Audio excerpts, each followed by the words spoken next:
Hey up everyone, welcome back to the Rugby League History channel.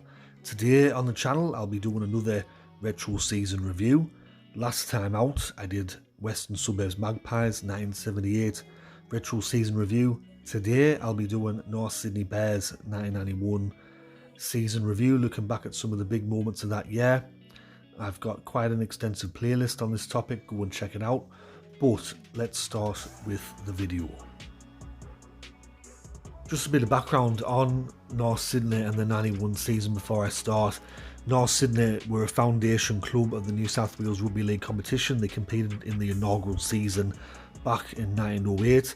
The club, up until the 91 season, only won the two premierships in 1921 and 1922. 1921 they won due to being first past the post, and in 1922 they defeated Glebe 35 points to 3 in the grand final. Besides this, the club only made one further grand final, which were in 1943 against Newtown, and in the years since then, the club had only made the finals a handful of times. Before the 91 season, they'd only made the finals in 1983, and they also made the finals twice in the 1960s, so very lean times for North Sydney fans. The year previous, in 1990, the club were well off the pace and they weren't anywhere near the top 5 as it were back then. So going into 1991, the club recruited heavily. They recruited quite a number of players and some high profile players. Mario Fennick, Peter Jackson was another player that they recruited, Daryl Halligan, and they really bolstered their squad going into that 91 season. The club also had some young, exciting prospects on the cards as well. There were Greg Florimore, David Fairley, Gary Lawson, Billy Moore, all players that would become household names at North Sydney. Were all starting their careers around about this time, so on paper the club had a very good squad. So just a brief overview before I go into detail of the season. North Sydney finished third in 1991, which was their best finish in several years. The head coach was Steve Martin. It was his second year in charge of the club. Tony Ray was the captain. The biggest crowd that they got for the year was 22,032 against rivals Manly in round 19. The average home crowd for the year was just over 15,000, and the top point scorer for the club that year were Daryl Halligan, and he was also the top try scorer as well with 13 tries. To start the year off, North got off to a great start. In round 1, they defeated the defending premiers Canberra at North Sydney Oval 11 points to 6, and then they had victories over Western Suburbs and Parramatta, and that saw the club sit second on the table after the first 3 rounds of the year. After losing against Manly in round 4, which was only by a margin of 4 points, the club would win 6 of their next 8 matches, and in that period they only lost to Eastern Suburbs and Canterbury Bankstown by narrow margins.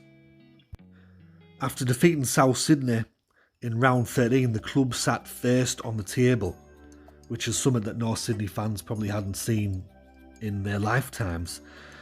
Towards the back end of the year, the club would suffer a bit of a dip in form, winning only 4 of their remaining 9 matches, and in that stretch the teams that they did beat were teams that were quite low on the table, like the Gold Coast and Parramatta. But as I mentioned earlier in the video, the club would still finish third on the table. The lowest that they were for the entire regular season was 4th, so throughout the entire year they were one of the best teams. Such was the euphoria of the way that North Sydney were in 1991 as well, that their halfback Jason Martin, who was a bit of a guitar player, he wrote and recorded a song which was titled Take Us to the Top, and he had some of the North Sydney teammates on there doing backing vocals and all that type of caper, and I think he was even on a few television programs and that. So on top of the club playing well, he had things going well off the field with players and music and all that type of stuff, so it was a really good time to be a North Sydney fan. So with North Sydney finishing third on the table, They qualified for the finals, and in week 1 of the finals they played against arch rivals Manly Warringah at the Sydney Football Stadium, and this was the major preliminary semi-final. North Sydney would defeat their arch rivals Manly 28 points to 16, and this was their first win in the final series since 1964. The victory over Manly meant that the club would play in a grand final qualifier against Penrith the following week at the Sydney Football Stadium, and this game is particularly bitter for North Sydney fans, I would feel. Although Penrith would go into the half-time interval as 12-0 leaders, North would fight back in the second half, and they would narrowly lose the game 16 points to 14. But one thing must be noted, and I think not many people know this or remember this, but Daryl Halligan, who was one of the best goal kickers of the 1990s, he only kicked 1 from 5 goals that day. 1 from 5. It's probably one of the worst goal kicking displays that Daryl Halligan ever did in his entire career. Of course, he made up for it several years later with Canterbury. His goal kicks from the sideline helped them qualify for the grand final against Parramatta. But getting back to the video, on this particular occasion, North Sydney blew the chance of making their first grand final since 1943. And even some Penrith players have come out and said if Halligan kicked straight, they'd be in the grand final and not us. But even though they lost against Penrith, the club would get a second bite of the cherry, and they played against the defending premiers Canberra in the preliminary final. But Canberra proved too strong and won the match 30 points to 14. Ironically, on this occasion, Daryl Halligan kicked 3 from 3 conversions.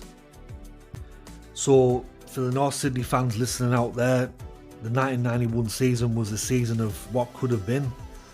Who knows if they would have got past Penrith in that grand final qualifier, made the grand final, who knows? Maybe they could have won the premiership in 1991. There were every chance of doing so, but just like a lot of other occasions in North Sydney's history, they just fell short.